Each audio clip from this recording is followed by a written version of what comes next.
I go, here I go. Yeah, here I go, here I go. Welcome in, everybody, to another episode of The Take. We got some playoff prediction basketball here. I'm Jackson Burleson, your host, and we have a long overdue guest. It's been about almost 2 years now since we had this man on. A Clippers fan, my boy, Jacob Nation. Let's give a Thanks for round of having me applause for on. this guy. Thanks for having me on, Jackson, man. I'm excited to get back on. Like you said, it's been a little bit too long, but last time we had some good basketball talk. I'm sure we'll have some more today. Dude, I can't wait, and I appreciate you hopping on, dude. And we're not gonna waste any time. Before we get into everything, subscribe, hit the notification bell.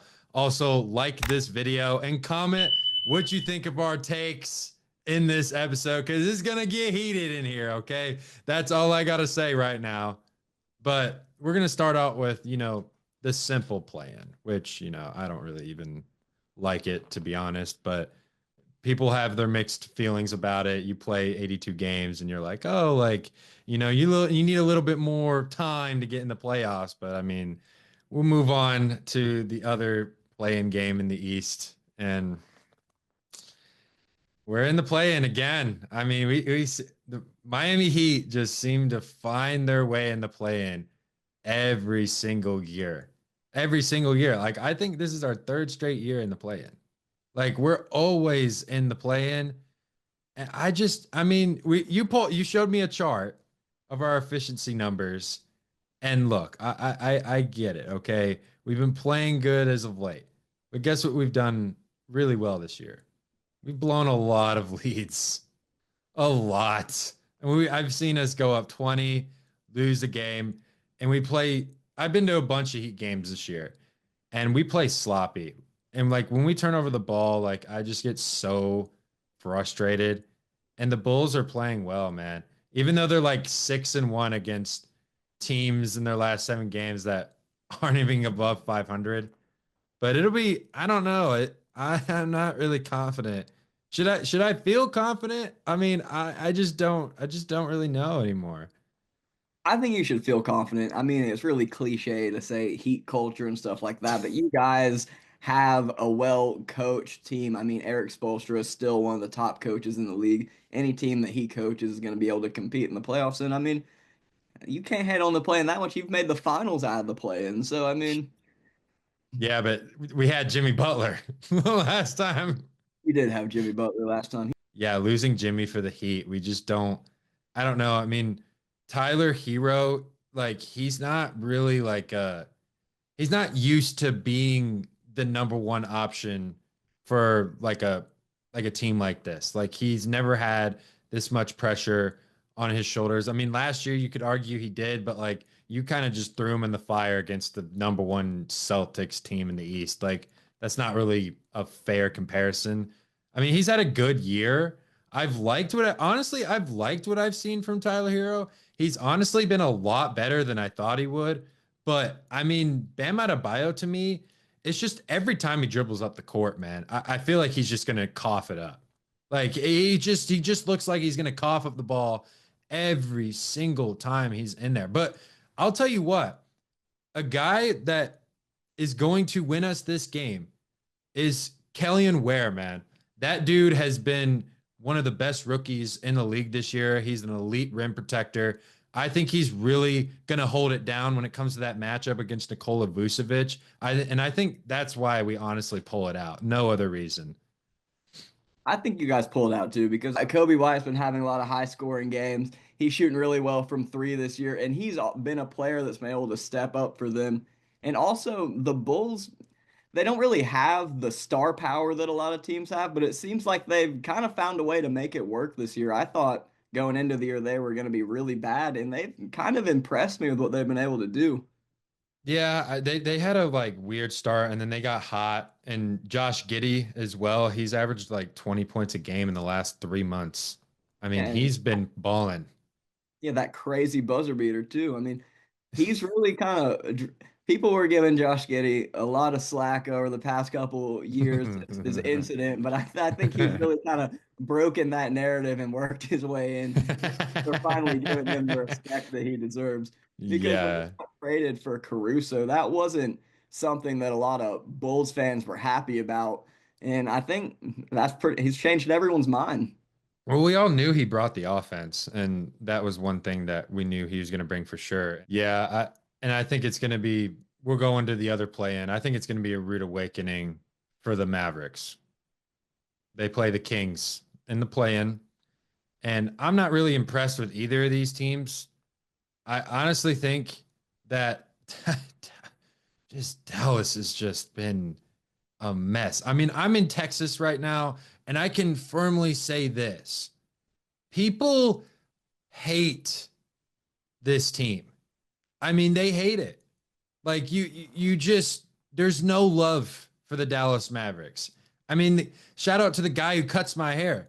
This man's been complaining every time I've been to the barber shop. Hey, they're raising season ticket. I'm not buying no season tickets next year. Like, I mean, you really think any Mavericks fan is going to show up like to support their team, especially after just a atrocious like season? Like, I just, yeah, I think it's over for the Mavericks right here against the Kings. I think it's over. I think it's over for the Mavericks too. It's going to take a Herculean effort from Anthony Davis or somebody is going to have to drop like 50 or like a triple double or something's going to have to go down because Zach LaVine's going to be getting his and Yeah, I'm DeMar too. DeMar DeMar's one of those players too in the playoffs that I know he ran to LeBron all the time, so he got swept and stuff. But I mean, you can't say DeMar's a bad playoff player. I think that he's gonna show out, and he's got something to prove a little bit because it's been a long time since we've seen DeMar DeRozan making noise in the playoffs. Yeah, it has. Yeah, it really has. Like what those Raptors days, really? I mean, that was probably the last time we've seen it. And then yeah, same, I think same with Levine too. I mean, he's got to prove that he can perform at the biggest stage. And I like Sabonis too. I just like beyond like the plan, like I just don't think they're really like a great playoff team because I mean, who's their point guard? A good question. I mean, who is their point guard? Like who runs that offense? Like Levine's not a point guard. And running your offense with combo guards is a recipe for disaster because as a Clippers fan, I've seen that over the past couple of years where we've got like Paul George taking the ball up, who's not a bad ball handler, but it's like you want a point guard, man. You want someone that's actually trying to dish the ball, not just do 700 size ups and turn the ball over. Yeah, I think most of the time, I think it's been Malik Monk running the point, from Who's what also I had understand. he's had a good year so far too. Yeah, he's not bad, but he's not a point guard. No, he's not a point guard. Like he's not a point guard. Can't wait for this Western Conference, man. It's just a gauntlet. I mean, the games that were separating these teams, I think it was like from 4 to 7, dude. Like there was a scenario where all of those teams could have tied on Sunday. Like I don't think I've ever seen a Western Conference this tight in my entire life watching basketball. And even the playing teams like aren't terrible. I know that No. if Phoenix would have made it over the Mavericks, that would have made my case sound a lot better, even though their record was so bad. I mean, if you put them in a one game elimination with Kevin Durant and Devin Booker, I can't bet against them, but they're on their couches, so we don't have to talk about them. Yeah, we're not talking about them, dude, because yeah, they're irrelevant as far as I'm concerned, dude. But and then I mean, eighth seed game, Kings, and then Grizzlies. I mean, who you taking in that one? Taking the Grizzlies in that one. I think that the Grizzlies just have a more complete unit. They've been playing together for more years. John Morant, Desmond Bain both have really high scoring potential. And I feel like they're players that could maybe take a step we haven't seen, maybe jump a couple points per game, assists per game in the playoffs. Yeah, I agree. And we'll get out of the play-in because I'm ready to talk about some real series. So I've got first round, we'll talk about this stellar Cleveland Cavaliers team. I mean, I got him playing the Bulls in the first round. I think it's going to be a clean sweep. I mean, this Cleveland team is it's a lot to deal with when you've got the highest scoring. I mean, you've got the highest scoring backcourt in the NBA, and then you've got just two-headed monster down low. Cleveland's going to be a lot to deal with. I'm scared for any team's got to play them, really, including Boston. Hunter's been a huge addition for them too. It seems like everything that they've been able to do is just wrapped together this year. And they started off really hot, and I know to end the season it didn't go as well as it started, but I don't think that's any reason to count out Cleveland. I think you could match them against any of the teams with these playing scenarios in the first round. They're going to sweep them. I don't think there's going to be really any contest there. No, no, and we'll quickly move on because I think when it comes to the Eastern Conference first round, I think this is probably the series I'm going to be paying attention to the most because the Pacers and Bucks, man, they've had some battles, especially last year. They had a battle. Pacers got the best of them. I don't think Damian Lillard is going to play in this series. It's not looking like it. So, like, what are you leaning towards with that? That's a really tough choice for me because the Pacers and the Bucks both have been really kind of not talked about this year. No one's really given them any thought, and you never turn on ESPN and hear about Milwaukee or Indiana, but they've No. really been some of the more fun teams to watch all year. And especially going back to Milwaukee, people are forgetting how good Giannis is. I know that all the talks around Shea and Jokic and Giannis's team hasn't had as much success. But Giannis as a player in the playoffs is just as dominant as anybody. So he could easily will his way through the Pacers. But Pascal Siakam, I think Pascal Siakam could step up as well for the Pacers. I think that the, I don't know. It's just the thing about this series for me is both the teams have battled so well that it's going to go deep. I just don't really think I have a choice right now on who's going to go through. I may be leaning a little bit towards Milwaukee, though. I'm leaning towards Indiana. I think Indiana's going to get it done. They had the deep run in the conference finals last year, which no one saw coming. Nobody. No one. Whether the Eastern Conference was injured or not, that was still a huge, huge run for them because before that, Tyrese Halliburton had never made the postseason. Now he kind of turned his second half of the season around. He's playing well.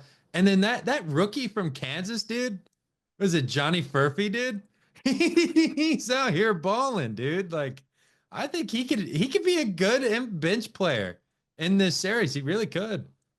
This has been one of those draft classes where everybody was dumping on it. Nobody was talking about the players because they aren't the flashy names or anything. But a lot of teams this year have picked up some crucial role players that a lot of people don't even know about. Like if you went on the streets and were asking people if they knew who Furphy was, they'd probably think you were talking about like Furbies. Yeah, dude. Because I remember, I think we were at a Magic game when they played the Pacers, and I was like, "Who is this guy?" Like apparently he scored his first NBA basket, and I was like, "Dude, he's not that bad. Like he's actually pretty tall too." And you could see the bench buying into him, and those players Yeah. that the bench buy into, you know that there's just something about him. You love to cheer for those kind of guys. Yeah, you got the gritty, you got the tough, the hustle guy, that a rookie trying to pave his way into the league. I just think that this Pacer team is really good. They're also really well coached. I mean, Rick Carlisle, he's had a lot of experience in his career as a coach, and he's won a championship. And I think because like it's just weird because this Eastern Conference is just so strange.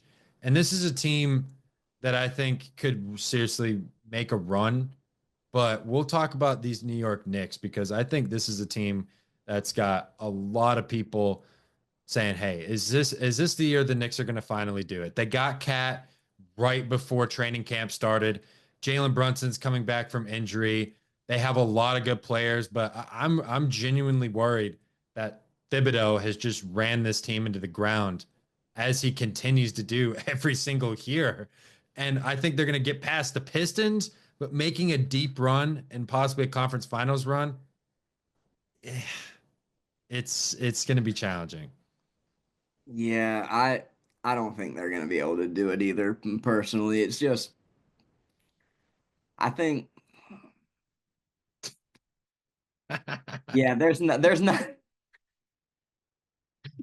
a world where there's the not, Knicks are winning a championship. I and hate to break it to you I guys. saw a stat they were showing it on. I think I saw it on Twitter, and it was saying the Knicks were 0-10 against the top three teams in the East too. So the Knicks are one of those teams. They had the Villanova story going. They broke that up. That whole chemistry thing kind of Yeah, which made no sense. I still don't get that, but that whole chemistry thing got messed up. And Brunson's a great player. I think that the Knicks will probably beat the Pistons in six, or maybe five. The Pistons are a great story. I mean, they improved their win total by 30 games. I mean, I'm not putting a penny on the Pistons to win a game. no, I'm not either. But yeah, I think you're right with the 6 games. I have the Knicks winning this series in 6 games. And I think the Pistons, you'll see what they can be in the future.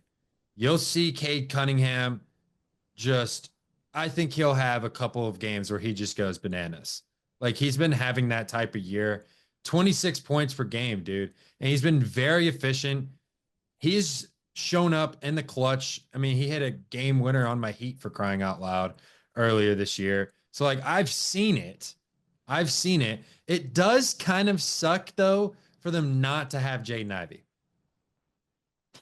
It does suck for them not to have Jaden Ivey, but I don't think Jaden Ivey would have made a difference in them winning the series or even pushing another game. I still think it would have been similar, just maybe closer games because the Pistons are one of those teams where it's like a watered down version of the Thunder, in my opinion, where they have Shea and they have really good supporting cast, but they don't have that one guy to go by K that they can really rely on if they need to. Yeah. Yeah.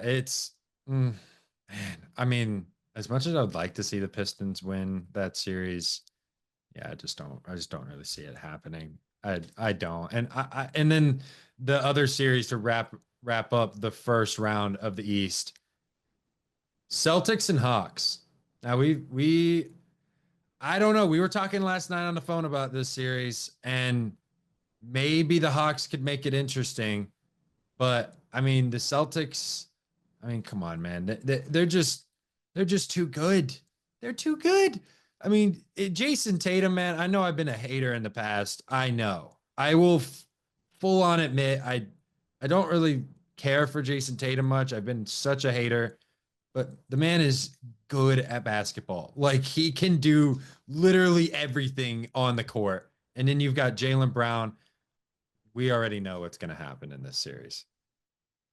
I don't think there's going to be one game where Trae Young drops 50 points and the Hawks win and he does something cool. And the Celtics will probably win in five, but the Celtics are not to shoot too far ahead, but I mean I don't see a lot of teams beating the Celtics this year. They might even be better than they were last year. Whew. Yeah. I mean, and they're healthier too. I mean, KP, he's not he's not hurt. That's a big sign. I think, yeah, I full on agree with you there. And I've been dying to move on to the Western Conference. Oh yeah. This gauntlet of a first round. Besides this series, actually, this series could be interesting, actually. The Thunder, I've got them matching up with the Grizzlies in the first round. Woo-hoo-hoo! Oh boy. Talk about a series. Talk about having one of the best regular seasons of all time and having to play the Grizzlies in the first round. That's not what anyone wants because Ja Morant is really going to give that Thunder team a lot of grief. The Thunder are good on defense, so they might be able to really limit some of this perimeter work. And Chet's going to have his work cut out for him with Jaren Jackson, but I think that's going to be the matchup to watch throughout the series because Chet's a big body, but Jaren Jackson's got the strength, and I think just seeing them go back and forth and what they're able to do against each other is going to be really interesting. Yeah, and Jaren also stretches the floor, but so can Chet. So it'll be interesting to see that matchup from the perimeter as well. And I think for this Thunder team, I mean, it's NBA Finals or bust for them, and they have to win this series. And I think it's going to go 6 games, but I think the Thunder are going to pull it out and they're going to advance on. And then I know you've been dying. He's got his Clippers hat on. I know he's been begging to talk about his Clippers. Nuggets and Clippers. Oh my goodness. Like this is going to be a 7 game series. There's no sugarcoating around this. Now I do know the Nuggets did just fire their coach, which that's why? Why? I liked him. I thought he was a cool guy when he was smoking the Lakers cigar that one year, and he was like, I liked it. I thought he was a fun guy. That's the most winningest coach in franchise history. He won you guys your first title. Why would you I talked about this on the last show, dude. I'm not even going to go there because it's just ridiculous. A coach does this well and you still fire him. Like, I don't know. I think that alone is just going to really throw off the Nuggets, but the Nuggets are still a good team. They still got Jokic, who averaged a triple double this year.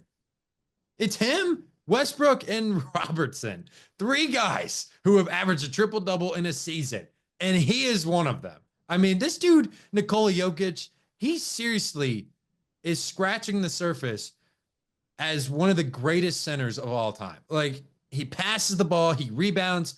He just seems like he gets better every single game he's out there, dude. Every single game. It's going to be so fascinating to see how Zubac can defend Jokic because I think it's honestly impossible. But I think the one thing that the Clippers can hang their hats on and try to do is to eliminate everybody else on the Nuggets and make Jokic go for 50. Because if Jokic is having to score the basketball a lot, I think the Clippers are going to be in good hands, especially if Kawhi Leonard is going to be playing the way he's been playing. I mean, we're talking 4 between the leg dribbles. He's going between his legs. Ha, ha, ha, ha, ha. Like, dude, I mean, this is vintage Kawhi Leonard. And I'm truly scared of the Clippers when it comes to the Western Conference. They're so good. Yeah, we were projected to be 13th in the West and have 35 wins going into the season. Everybody counted out I say us, like I'm not on the team, and I'm not on the Clippers, but we were projected to win 35 games. We hammered that. Things were a little bit rough around the trade deadline. We traded Terrence Mann for Bogdanovich, which broke my heart at the time, but it's been a great move. Bogdan was shooting 27% from three when we traded for him, and he's up to 40% now. Kawhi, since he's came back, we've had the best record in the NBA. We've really just been clicking on all cylinders. And I think this matchup is going to be great for us because it's also a rematch of our bubble choking series. Oh, yeah, that's Uh, right. Where all that Playoff was. P is he's And, not there. and I'll tell you one thing. You're talking about Jokic being scared of him. I am personally really scared of Jamal Murray in the playoffs. I don't know what it is about him. He'll just go on, have like an average regular season. Everything's just chill. And then he has 45 all of a sudden in the playoffs and it's shots off screens. So he's the guy that I'm worried about. I think that if the Clippers are able to stop him and force Jokic to be good on offense, then that's going to help us. Because on defense, I think where the Clippers are really going to stand out, or on offense for the Clippers, defense for the Nuggets is in the pick and roll because Zubac is going to be chasing Jokic all over the place with Harden. And if we can get matchups with Jokic and Michael Porter Jr. off screens and attack those and have those guys that aren't as mobile running all over the court, I think that could help tire them out and limit the damage that they're able to do to us on offense. Yeah, that's a good point with the Jamal Murray thing. I think Jamal Murray he does cook in the playoffs. He's a microwave. He can heat up at any moment. Who you guys gonna have him guard? No, Norman Powell. You guys gonna put Norman Powell on Jamal Murray? Is that gonna be? I think going into the playoffs, Chris Dunn needs to start a Oh couple yeah, of. Chris Dunn. Yeah, If we could throw Chris Dunn on him, I think Kawhi probably takes Aaron Gordon or MPJ, and maybe probably Aaron Gordon because Michael Porter Jr. is not going to be bodying people as much. You could honestly maybe you could probably throw like Norman Powell on him because he's just going to stand in the corner and catch it and shoot it. Yeah. Yeah. He doesn't, I mean, he doesn't really go to the basket. So, like, yeah, I don't think you guys really have much to worry about when it comes to that. And we're going to keep, because we both got Clippers advancing. I think it's going to go 7 games. And now the team, Lakers and Timberwolves. This Luca loves playing the Timberwolves. I think Luca is gonna go nuts this series. I think he's seriously gonna go crazy, and I think the Timberwolves are gonna be in for a rude awakening. Now, do I think the Timberwolves are gonna get a game or two? Yeah, but I mean, I know people have said, Lakers defense, they don't have enough size, but I honestly think them playing small ball helps them because they can play faster, they can pass the basketball down the court quicker, and they can put defense in bad positions. Because when you've got Luca and LeBron James, I mean, you can't double team any of them when they're on the court together. You just can't do it. So, like, you cannot guard this team. It's impossible. And then you've got Austin Reeves, dude, who he's been surging. I mean, he has been a great third option for this team. And then you've got Jackson Hayes, who is a good enough center and is a good enough lob threat that he can still be a threat in the pick and roll. That's what I look at with this Lakers team. You do got Rudy down there, but forget Rudy, dude. Like, we've seen him get absolutely sunned in the postseason. We've seen it time and time again. And I think Luka, man, he has a chip on his shoulder. And you don't want to see a Luka with a chip on his shoulder. Now, It seems like Luca really just likes playing any team that Rudy Gobert's on it. It's not even like specific to the Timberwolves. It's just like anywhere that he is. I think his eyes just light up. He's like, ooh. Those little step backs. I can think of like 30 clips of Gobert just going trying to contest. I don't think the Timberwolves are like, I'm with you. I think that they'll maybe get a game or probably two. I don't think they'll just get one. I think they could force a game 7, but I don't think there's any chance they'd win the series. I don't see them forcing a game Anthony 7. Edwards I don't trust Julius Randle in the postseason.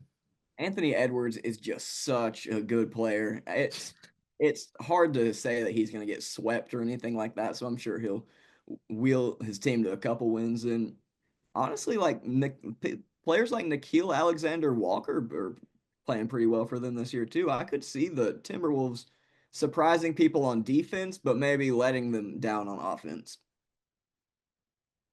Yeah, Anthony Edwards is I mean, they just made the conference finals. I think he's my favorite. I got a mosquito or something in here. Probably my favorite player to watch in the NBA right now. Yeah, for me, he's definitely up there for me. I mean, I enjoy watching Luka Doncic. I love watching me some Luka. I love watching me some Luka. And then let's go to the last first round series of the West because we've got a lot to get into still. The second seed Rockets. Did I just say that? I don't know. It doesn't sound right. They're way ahead of schedule. Way ahead of schedule. No way I thought I saw the Rockets at this point. No way. No way. Like became a superstar all of a sudden. It's just it kind of started and then we're like, okay, he's good. Like, okay, he's pretty good. And then this year it's like he's pretty good. Yeah, he was an all-star. It's like this year it's like, it's pretty good. I mean, Rockets Warriors is going to be a fascinating series. Fascinating series. I think the Rockets are going to win. I think that might be my hottest take of the wow. Maybe, but I think the Rockets beat them. I mean, it doesn't sound like it'd be a hot take because they're the 2 seed, Yeah, but like I see why it could be. I mean, I'm not picking there. I'm going Golden State. I mean, I think Golden State, they're more experienced, but I know the Rockets have a championship point guard in Fred VanVleet. And they also have Dylan Brooks. So Championship bling. he's won a championship, has he Yeah, not? yeah, a lot of players. Who Patrick McCaw won yeah. four.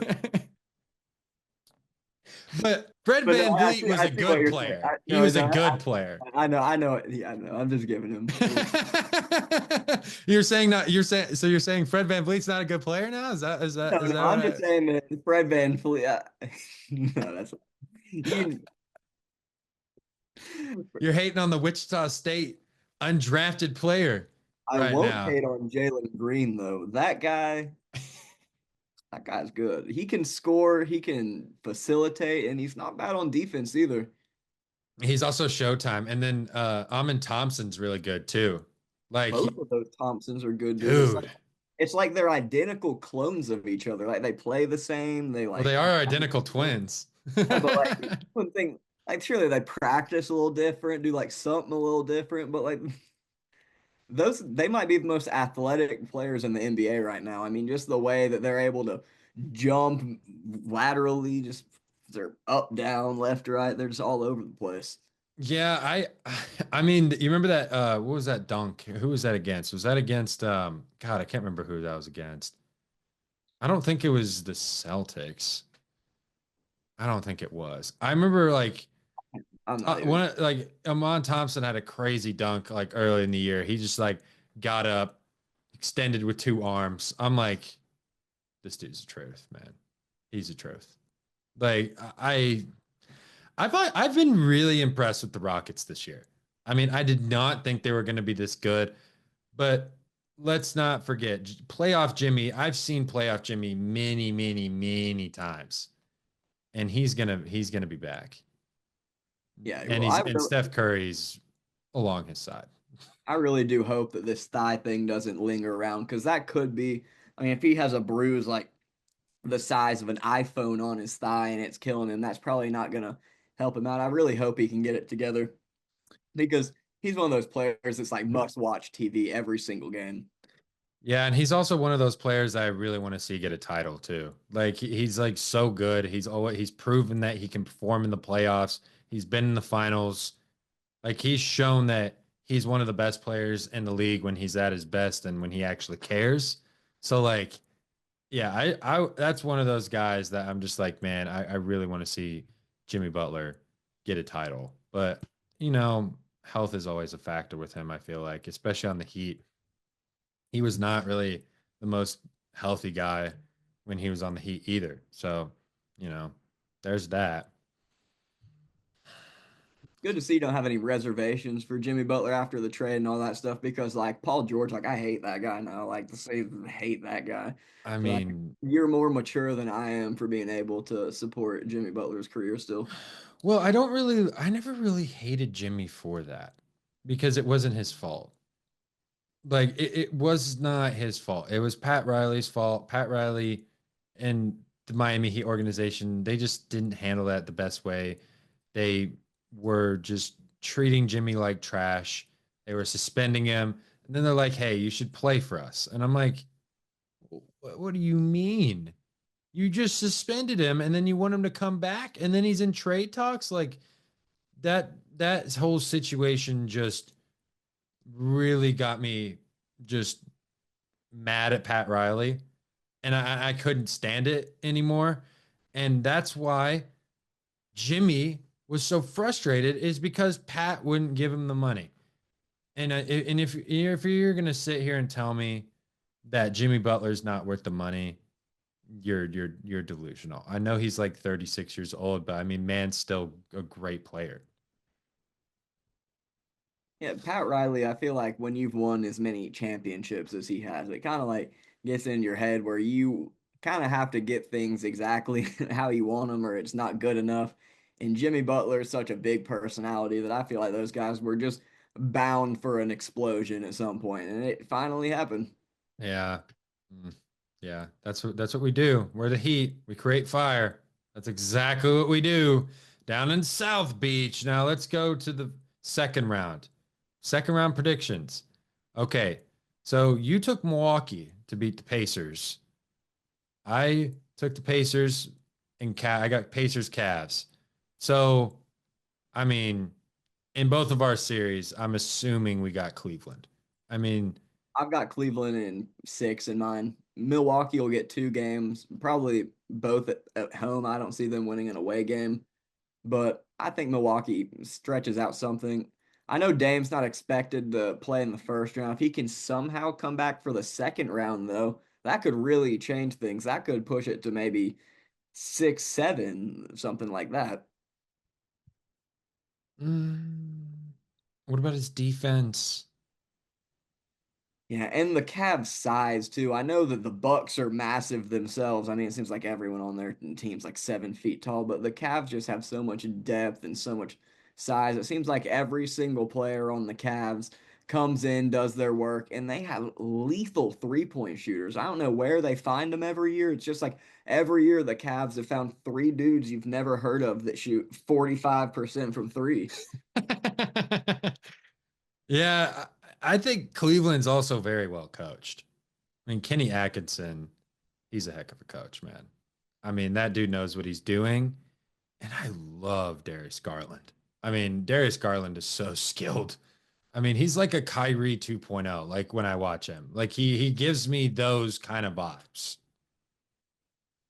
And Donovan Mitchell started off the season really hot, and to close, things kind of tapered off. He's not been playing as well over his last 20, 25 games, but I assume he'll get it together. Donovan Mitchell's been one of those players when he was back in Utah that when he was playing against my Clippers pretty much every year, it felt like he was always stepping up and putting in 40-point games, 45-point games. So I really expect Donovan Mitchell to really right the ship too and get things going. I don't think the Cavs end of season play will reflect how they're going to play in the playoffs.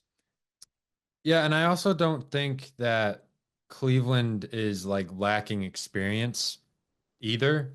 Like they have that. Like one, there's no question. I mean, I have been playing the Pacers, but I think Cleveland's going to take care of business, and I think they're going to go to the conference finals. And I think we already know what the Eastern Conference Finals is going to be.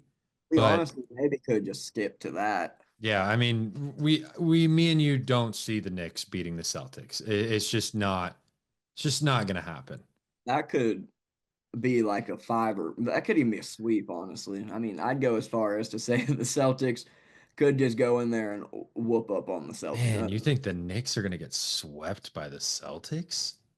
I think it's 4 or 5 games. I'm not a Knicks believer. That their play against the top teams being so bad for me is really proven a lot because like you said, they get worn down throughout the season. So yeah, they're gonna win their games against the mid-tier opponents. But when it gets to the end of the season and you're exhausted, you're playing the Cavs, you've gone through 2 rounds of, I mean the Celtics, you're playing through 2 rounds of the playoffs. It's like what do you have left in the tank? Yeah, I don't really think they have much. And yeah, that quick interruption in the pod. Make sure to hit the subscribe button, please. Hit the notification bell, share this video, comment what you guys think about takes so far, and also just keep watching these videos. I really love making these podcasts for you guys. Give me feedback. What can I do better? What content do you guys want? Let me know in the comments. But let's go ahead and get right back into the pod. That's the Eastern Conference Finals is Cleveland and Boston. Let's do that. Let's talk about that before we go into the West, the second round, because this is the series we've all been waiting for. Cleveland and Boston, they split the season series 2-2. Cleveland had that crazy comeback. They were down like what, 22, came back and won. I mean, Cleveland has shown they can beat Boston. And as much as I hate the Celtics, I don't see them losing. Hey, I'll just say I want Cleveland to win this series. I want Cleveland to win so bad. Just give me Cleveland Please, please. I want Cleveland to win really bad too because I have deep-rooted beef with the Celtics like years back, delusional beef because when we got Kawhi and Paul George, people were like comparing Kawhi and Paul George to Tatum and Brown. I'm like, screw those guys. I don't like those guys. I'm still over this, and obviously they're way better than we could ever dream of being. But I don't like those guys either. I don't think that there's many things you can do to stop Jason Tatum and Jaylen Brown. And Jaylen Brown last year in the finals proved that, I mean, he might be even better than Tatum. I know Tatum gets all the media attention, but when you throw Kristaps, you've got Peyton Pritchard, who might be the best six man in the entire NBA. I mean, it's just like the Cavs don't have the players to match up with the Celtics. They've got a great team. Their defense is great. I think they had the highest scoring offense in the NBA this year. But once it comes down to the playoffs, you go to the TD Garden a couple times, you usually come out with some bruises on your face. Mm-hmm. Mm-hmm. Mm-hmm. Yeah. And they also made the most 3-pointers for a single season. It seems like someone's going to break that record every year now, doesn't it? It's crazy just thinking back. Seems like the Warriors set all these records that were like, oh, they're going to keep forever. And it seems like those 3-point records just keep going up and up and up. Yeah, and I'm not I love physicality. I love players driving to the basket. I mean, I'm not a fan of these guys chucking up all these threes. I mean, I know it's like somewhat entertaining when they go in, but like not every team should build their game plan around the 3-point line. I mean, not every team can shoot the ball like a Golden State or like a Boston.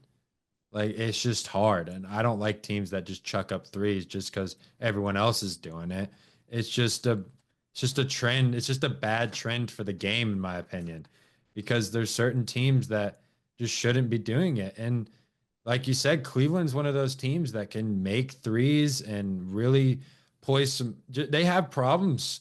I mean, they can be a huge problem for the Celtics on defense. I think Kristaps Porzingis, I don't think he's going to be able to guard Jared Allen. I don't think that's going to happen. KP is awful on defense. He is horrible. And then Evan Mobley, I think, can present problems. This series goes 7 games. I mean, this is going to be a tough series for the Celtics. I think this is the only team in the Eastern Conference that can beat the Celtics is Cleveland. There's no other team. But I think the difference is Cleveland's backcourt is just so much smaller. It's just so much smaller. I mean, Donovan Mitchell's not a big guy, and I think they can throw some schemes at Mitchell to make other people on Cleveland beat the Celtics. And I think that's what the Celtics are going to do in this series. And I think they're going to go to the finals again, man. As much as I hate to say it, they're going back. Yeah, I feel like it's pretty much stamped at this point too. But I mean, we say things are stamped and the playoffs every single year are different. So like who knows what could really go on and I mean, I'm not saying that this should, but like somebody could get hurt for one of these teams that we've called. So it's just all up in the air. But if all teams are healthy and everything's going like it's supposed to, it's just Boston won last year convincingly. This year they've improved from what they were last year, in my opinion, even though their record and seeding might not be like as great as some people would have expected it to be in comparison to the Cavs. But I mean, regular season wins don't equate to championships. And it's a different intensity and it's a different style of play. It's a lot games are sometimes called looser. I mean, you got to get used to those types of games and the atmosphere. It's loud, especially in TD Garden, man, where Boston fans are going to be chirping like all game long. Like that's what you're getting in Boston. So the West, dude, I've got OKC and the Clippers meeting in the second round. I mean, talk about a second round series. That might be the best second round series in the entire playoffs. OKC is going to have their hands full. And I know you think that as a Clippers fan, but from an unbiased point of view, not being a fan of any of these teams, and I'm And my not just saying don't listen, this. don't listen to me in this series because like I'm gonna say some stuff that you'll like be like, whoa, what did he say? You know, I've got respect. I've got Shea's jersey up there. Like I have a lot of respect. I know how good he is. Like I'm not discounting that at all.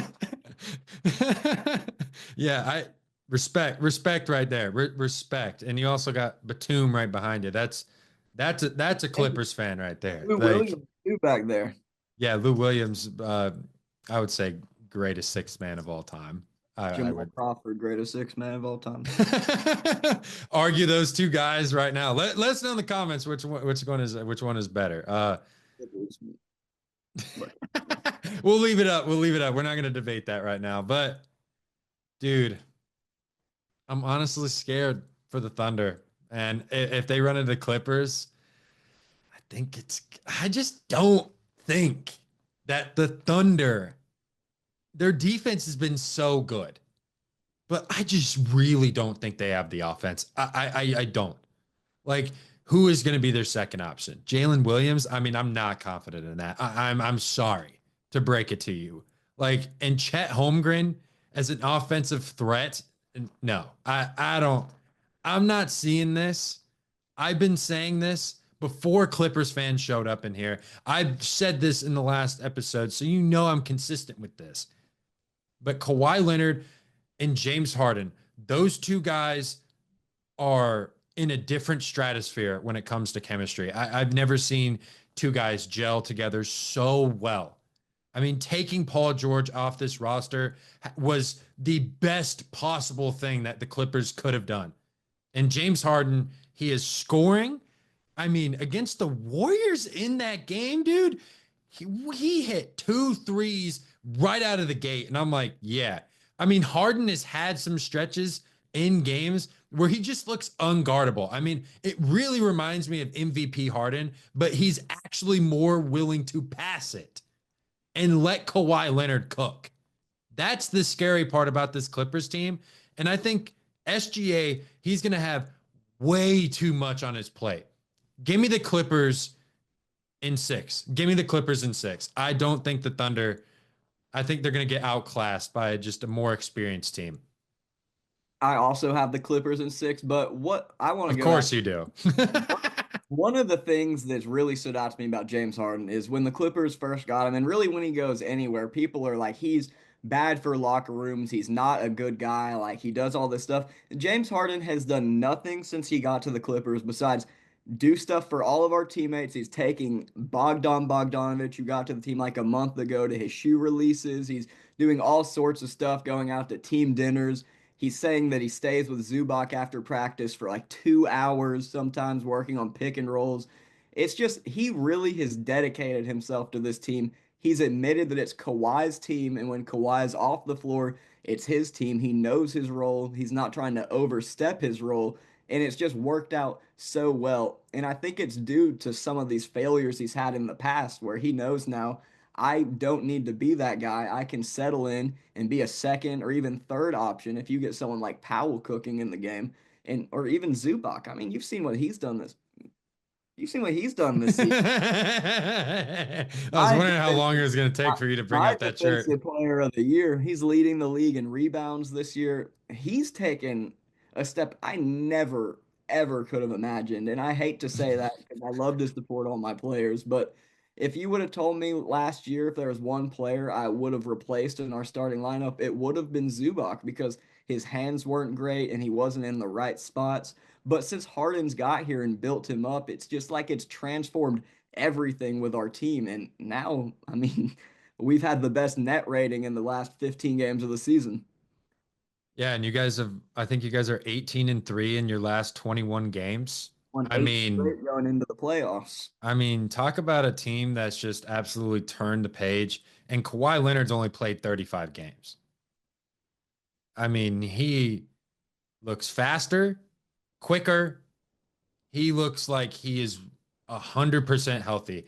I knock on wood. because I want to see Kawhi Leonard healthy. Because when Kawhi Leonard is healthy, you can make an argument he's the best player in basketball. You can. I mean, he's that good. Did you see how many minutes he played last night too? What did he play? Like 47 minutes? And That's he insane. played a back-to-back too. People were like, "Oh, he's never going to do that again." He's like, "No, no, watch this." And He tell went me the over, last time he played that many minutes. I was probably in diapers. Like, dude, I have not seen Kawhi Leonard play 47 minutes in a Oh, long time. I can't tell you. I used to pray for times like this. You've been waiting like 5 years for this, dude. I've been waiting on it a long time. Been a good season. So Thunder are out. Thunder. So We're the trending best towards, point differential in NBA history. Say goodbye. we're trending towards an interesting matchup here if we pick some things. Yeah, let's go to okay. So you got the Rockets beating the Warriors. I got the Warriors and Lakers. I mean, let's start. Okay, Jacob's got Rockets and Lakers. First of all, before I get into my piece, who do you have in your prediction for that? I think it's going to be Lakers in 6, maybe 5. The Lakers are better than the Rockets in most aspects. They have LeBron and Luca, who've both been to the finals. The Rockets are a great team. They have a good defense, good offense, but their potential, they are really at their ceiling. I feel like now I don't think they have the potential for their players to step up and make a ton of noise in the playoffs. They don't have that superstar or that one guy that I think could just take over a series because when you're that deep in the playoffs, you need really a top 15, top 10 player that you can rely for a brunt of like put the load on for most of the games and have a good supporting cast around him. And I feel like the Rockets have a great cast of players, but they don't have that one hero that I think they need to win the series. Yeah, and I've got Lakers Warriors in that second round. That's a way That more interesting series. you That got Steph and LeBron, Luca and Jimmy. Woo. That and we've seen Golden State beat the Lakers in the regular season. So I I have been because one thing is to make this clear, I did bet money on the Lakers to win the title. So that is part of the reason why I think the Lakers are going to win. But it's just I can't bet against this team. I can't. I got them moving on. They're going to beat the Warriors. I'm sorry, Jimmy, but you're going home. You might as well come back to Miami and pay your rent because you need to catch up on that. I've heard that. So I've heard. Just allegedly. Miami might be a better vacation spot than when he was playing there, though. So it might be nice for him to go back. Yeah, he's not gonna have Pat Riley going, "Hey, you going out tonight? You doing this?" Like, oh, what would you do like a minute ago? I need to keep track in my notebook. Wait, what'd you do an hour ago? Wait, I need to make sure you woke up. Like all these things, dude. Like, yeah, he didn't have to deal with that. But Lakers, Clippers is our Western Conference Finals. Okay. LA versus LA. Dude, this is 5 years in the making for me because I've wanted this series for so long. Like when Kawhi Leonard announced he was going to the Clippers, I have been dying for that series since he did that. So like, but this is talk about LA. Talk about superstars. This is full of superstars. This is the series to watch. This is the series. This is it. But Lakers in 7. Lakers in 7. And this is a hard decision to make because I know the Clippers are a good team. I'm not saying they're not, but 77-23. I mean, what else can I say? I mean, Yeah, I think that regardless of which way you're picking, this is going to be a 7-game series, regardless. But I do have, of course, I have my Clippers winning in 7, but I'll give you some reasons why. First of all, who on the Lakers is going to guard Norman Powell and James Harden in the backcourt if they're both playing at the same time? Are you going to have Austin Reeves and Luka guarding them? And then once you get Zubac involved, I think Zubac is going to eat Jackson Hayes for lunch. I mean, I never thought I'd say something like this in my life. I bought a shirt because I'm a witness. I'm a believer to this now. Like I've seen it with my own two eyes since the All-Star break. Zubac's been averaging over 14 boards a game and 17 points. I mean that is insane when you think about it. And if he's able to play like this throughout the playoffs, I mean that's just going to be the cherry on top for the Clippers. Then you've got Derrick Jones Jr., who's played with Luka in Dallas. I think he's going to be able to do a good job guarding him. And then for LeBron, you throw Kawhi on him. That shuts them down. So you've got Reeves. I'd like Chris Dunn on him. I just think we match up really well with the Lakers, even if they might be the better team than us. I just feel like with the matchups that we have a lot of room to kind of upset them a little bit. Those are some good points, but I'm gonna fire back and say Chris Dunn, not an offensive threat. One. Zubac, I wouldn't say he's an offensive threat either. I mean, he's good because he's got James Harden and he's got good players around him, but I don't think Zubac's an offensive threat.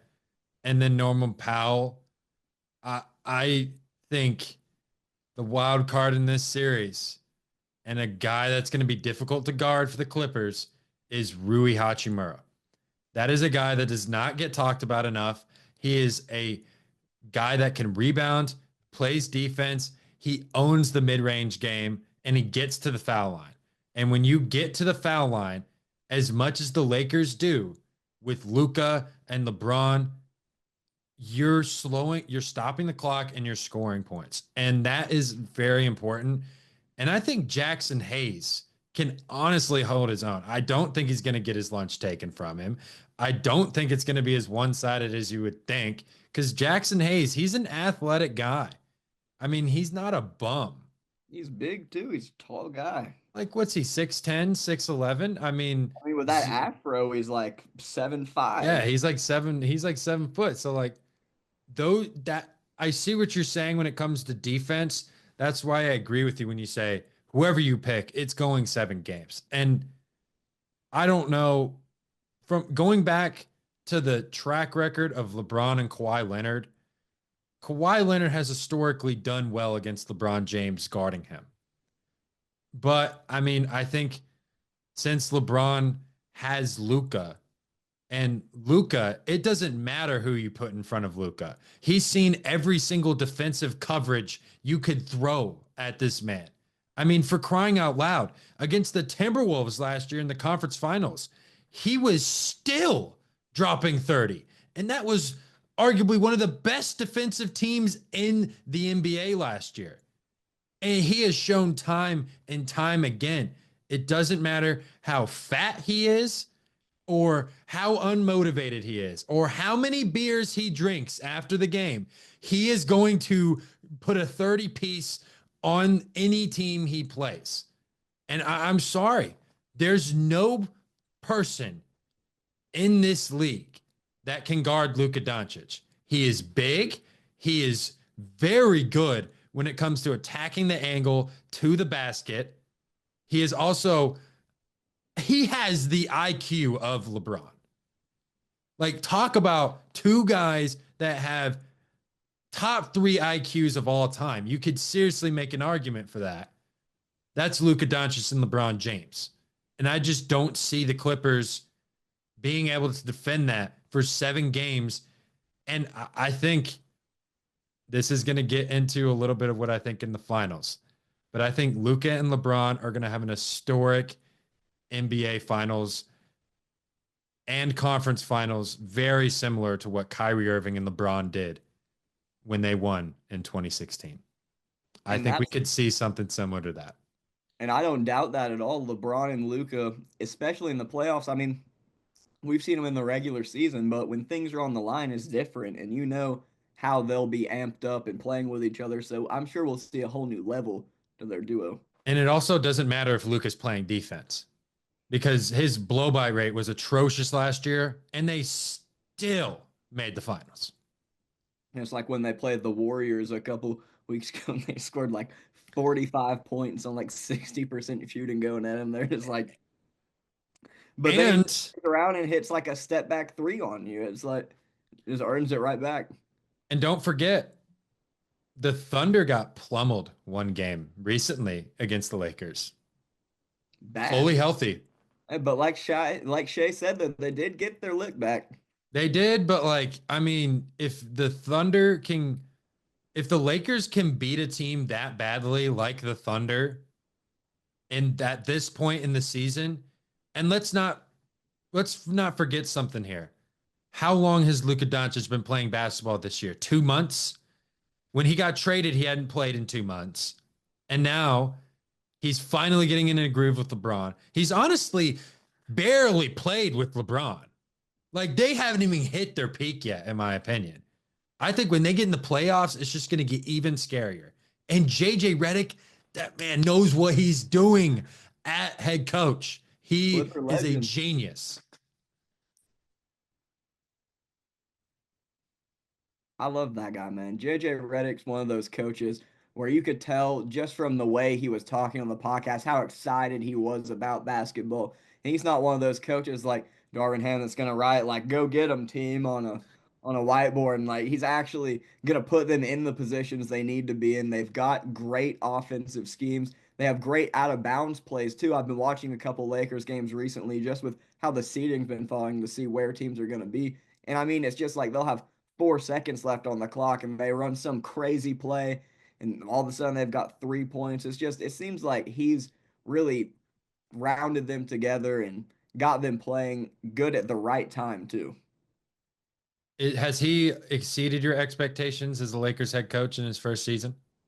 I wouldn't say he's exceeded them until I see what he does in the playoffs, but I definitely thought that they would be better than they were with Darvin Ham, but I didn't think that we would see a jump like this. Granted, before they got Luka, the Lakers didn't look very good at all. So No. I think it's really going to take more time to see how JJ Redick ages over time because it's not like the Lakers were the 2 seed before they got Luka when they had Anthony Davis. Or were they seventh? Yeah, they were either 7 or 6. I mean, they were a borderline play-in team, if not a play-in team. And I think it just like I think also the transition game, I just think Zubac is a mismatch when it comes to this Lakers small ball that they can play. He's I going to have to mean, get on the treadmill. that's hard for him. I don't see Zubac running up and down the floor. I think he's going to get tired. I think the Lakers are going to make the Clippers play smaller, and I think they're going to effectively just take Zubac out of the game plan defensively for the Clippers because they just have a lot of speed. And you know this in basketball, when you pass the ball, that's way faster. And you got two guys that just throw these full court passes. I mean, no one else can do that. I mean, I don't see anybody on the Clippers doing that, but I mean, Tyronn Lue is a heck of a coach. I mean, you talked about out of bounds plays with JJ Redick. I mean, Tyronn Lue, he has some great schemes of his own. He puts together some great offensive schemes and defensive schemes. I think he's probably one of the better defensive coaches in the NBA. And he also knows where to put guys. He's also great at substitutions too. Like Chris Dunn, I think is the one guy that would be concerned about just because he has no offense. But like, I mean, since you guys have everybody else, like Powell, Leonard, Harden, but Harden is not a defensive guy either.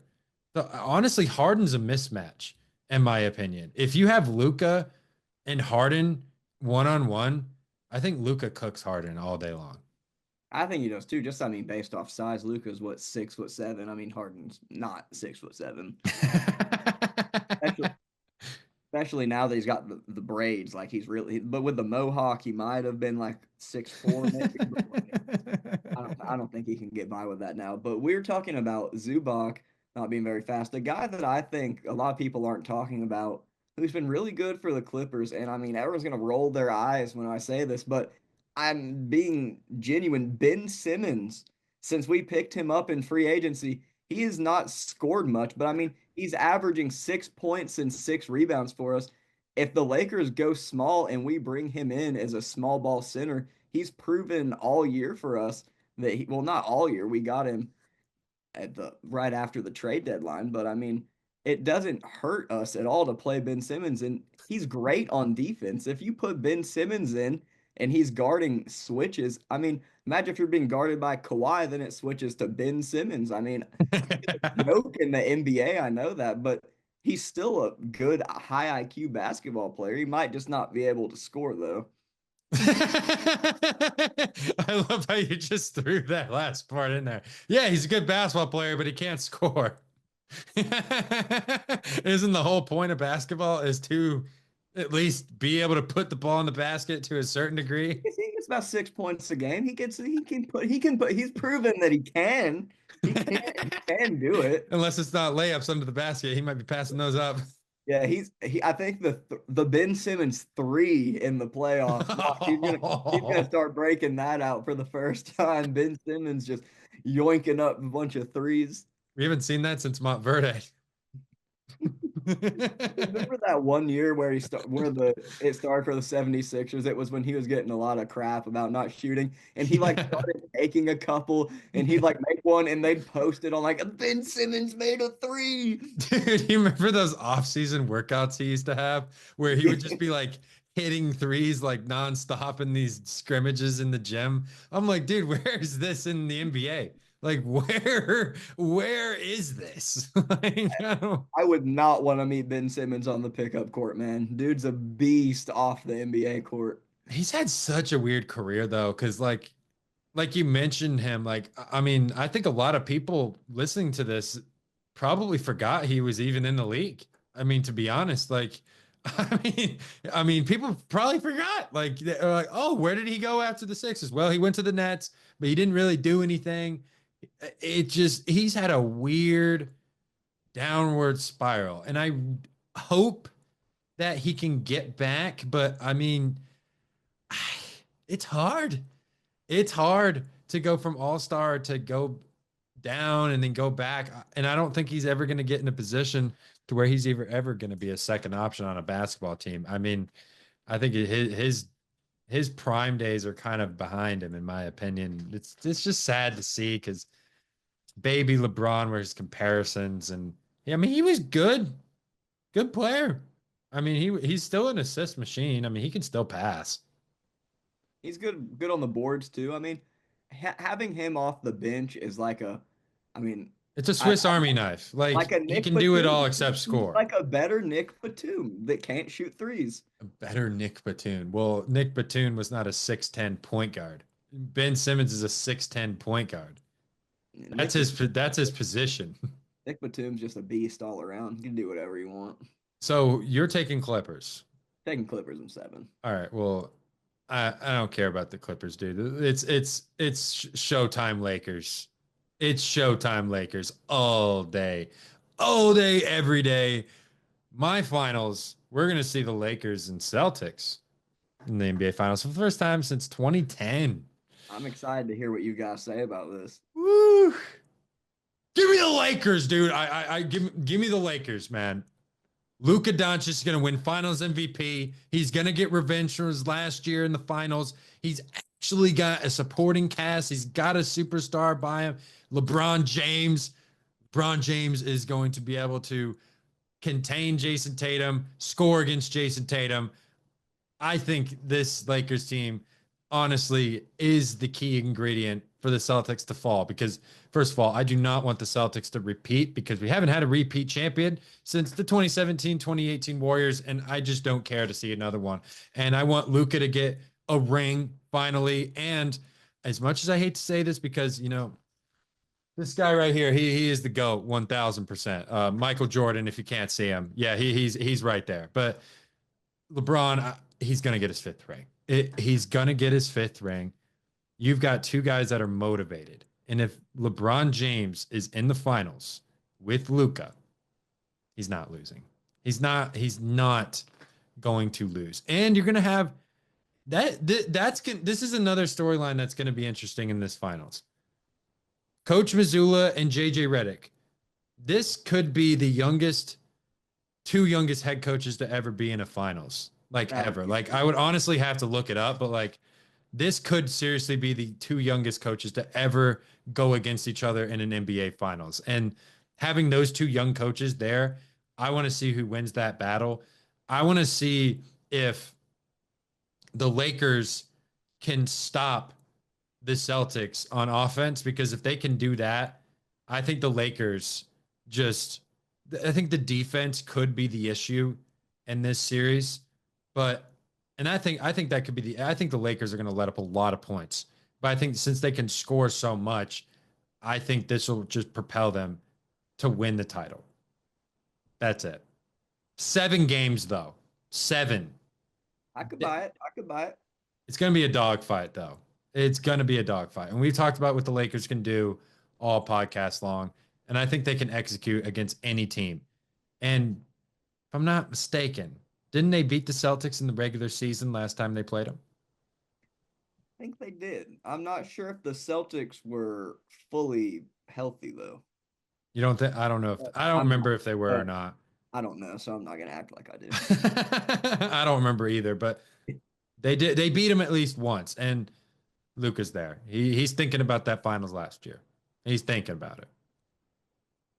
I think heading over to Celtics, Clippers, I mean, as much as I would love to say, like, well, Clippers, woo, champions, I think that the Celtics probably win that in 6 games, maybe 5 games, as much as I don't want to say that. I think the Celtics are just, they're like pretty much just a younger version of like what our team was. I mean, I'm sure in 10 years when Tatum and Jaylen Brown are like 35 years old and they're on their own little teams, and or let's say like they're playing, it feels like there's like the younger version of what we have now. And I just don't see a way where with all of their 3-point power and everything that we're going to be able to stop them.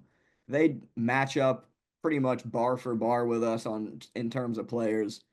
Jaylen Brown would give James Harden a really tough time. And he's also Jaylen Brown, I think, is really going to turn people's heads again in the playoffs. I know that he doesn't get talked about as much as Tatum, but I know I said it earlier, I'm still in the Browns better than Tatum camp. I think Brown's going to continue to prove that this year.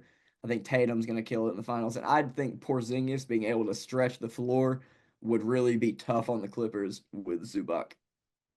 And what makes Jaylen Brown better than Jason Tatum in your eyes? What makes him better in my eye? Well, I think he's a better defender. I think in my opinion, significantly a better defender. I agree with that. I think Jaylen Brown's one of the best defenders in the league. I think he can score on par with Jason Tatum. It might not look as pretty, like he doesn't have as pretty of a jump shot. He's not hitting the fadeaways, but Jaylen Brown can get in there and do the rough stuff you need in the playoffs. I think he's more athletic. I think he's just more of a old school kind of playoff player than Jason Tatum, because if Jason Tatum's shot isn't going down in a game, we've seen him have some stinkers before. And the way Jaylen Brown's able to get to the rim as well as stroke his jump shot, I think that really helps him kind of get over Jason Tatum, in my opinion. But that's just me. I thought, well, I mean, that debate, to be honest, like I hate that debate. I mean, it's 1A, 1B. It's not like one's way better than the other. It's hard to pick something it's like just that. hard because I feel like the only thing Tatum is really better at is he just has more of a bag offensively. Like, And he has a way better media team. Like you see Jason Tatum everywhere. Like you would never see Jaylen Brown on anything. no, but also I think part of it is that Jason Tatum has been thrown in the fire as being one of the next faces of the NBA after LeBron and Steph retire. And that's going to happen at some point, as sad as that is. But Tatum's in that conversation, and Tatum's always put in these conversations as one of the best players in the NBA. And Yeah, Jaylen Brown's not talked about enough. I 1000% agree. And people last year were saying that Jaylen Brown didn't deserve that finals MVP. And I think he did. I mean, I just don't think Tatum was consistent enough. I mean, yeah, did he go off for a couple games for 30? Yes, but like he had some games where he had like 10 points. So like that's kind of what you were saying. I think Jaylen Brown, his shot needs some work, but Tatum's shot selection is awful sometimes. Like, I mean, he takes some of the worst fadeaways. He thinks he's Kobe when he's not. Like, it's just I'm I'm not a fan of. I've never really liked Jason Tatum to begin with because he's just a copycat player. Like I don't know. That's my take on Tatum. I think he is. I don't know. He's like kind of, and he doesn't. And Jaylen Brown also has way better qualities of a leader. Like I think Jaylen Brown is the leader of that team, and not Jason Tatum. 1000%. Like there's no way. Jason Tatum, he's got that laid back personality. Jaylen Brown, he is that dog. He took Marcus Smart's role when Marcus Smart left the Celtics, and he's the identity of the Celtics. And that's what you see in Drew Holiday. That's what you see in everyone in the Celtics is their defensive identity, and he brings it. He's great in transition. I mean, Jaylen Brown's almost unstoppable when you get him in transition. I mean, he's so quick, so fast. You just really Dunk, can't do man. anything. He throws down some crazy dunks in transition too. Dude, yeah. Like, I mean, it's just fun to watch. It's fun to watch as much as I hate the Celtics. But, like, I don't know. Tatum has always had these insane games, and he's had these games where, like, is this dude even on the court? Like, he's number 0 for a reason at this point. If he's not doing nothing, I don't know. I'm a big hater on Jason Tatum. I've never really liked Jason Tatum, and I've never liked the Celtics. So that there's nothing new there. But so are you going Clippers or Celtics? I'm still going Celtics in 6. That's still my thing. Mm, I don't think the Clippers could do it. If they did do it, I wouldn't complain. that's got to be hard for you to do that. Not really, because the Celtics are just like so good. They're I just think the Clippers making it to the finals would be good enough for me as a fan, just because we were supposed to win 33 games this year. It's and like, have you guys even been? no, we've never been. To the Western Conference Finals when Terrence Mann dropped 39 on the Jazz, game 6. It's the furthest we've made it. But wouldn't you guys want to get there and then win? I mean, I mean, yeah, well, that's the goal. That's like what? It's like yeah, I don't want to. yeah, I don't. It's gonna be an interesting. What is before we get out of here? Hottest takes for the NBA playoffs. Your hottest take before we get you out of here. Hottest take for the playoff. I really think the Thunder have a good chance to get first rounded. I think that the Thunder could get first rounded. Hot Just, take. that's just what I'm thinking. Wow, that's a hot take. That is that is Win, a what was it, 68 games in the regular season, and I just don't think they have it. I God, I honestly want to say I think it's possible. I think it's possible. Man, gets bounced out of the first round. And my hot take, Cavaliers win the championship. I like that. I like that too. I'd love that, honestly, if the Cavs won. I think that'd be great. Cavs win. I like their team. They They're beat fun, Boston. they're fun to watch, and they're an under. I know that you can't say they're an underdog because they're a one, but like they are an underdog. Yeah, I mean, no one thinks they're gonna beat Boston. Yeah. So like and then if they get to the finals, no one's gonna think the Cavs can beat anybody in the West. No. Like, no way, dude. No way. We got our hot takes out of the way. we're gonna go ahead. Thank you, dude. Appreciate you hopping on the pod, as of course, dude. It's been long overdue to have you back, dude. Absolutely. Thanks for having me, and it hopefully won't be as long next time. Yeah, dude. We had some issues with Jacob's Wi-Fi. It decided to just absolutely brain fart on us. But yeah, go ahead and follow Jacob on Instagram. I'm gonna put his Instagram in the description. So this is Jacob Nation, Clippers fan. Make sure to wish his team some luck. Maybe they go to their first finals. We'll see. But man, I appreciate you hopping on, dude. But let's go ahead and wrap this. I'm Jackson Burleson, of course. This has been another episode of The Take. Make sure to hit the subscribe button, like this video, comment what you guys think of our takes and who you guys got winning the NBA championship. We want to hear everything you guys got to say. But we will see you guys in the next episode next week. Peace out. Talk to me, baby. Talk to me, talk to me, talk to me nice. I'm from another world, baby, yeah. Broadway paradise. They think I'm way too cold, cause I put my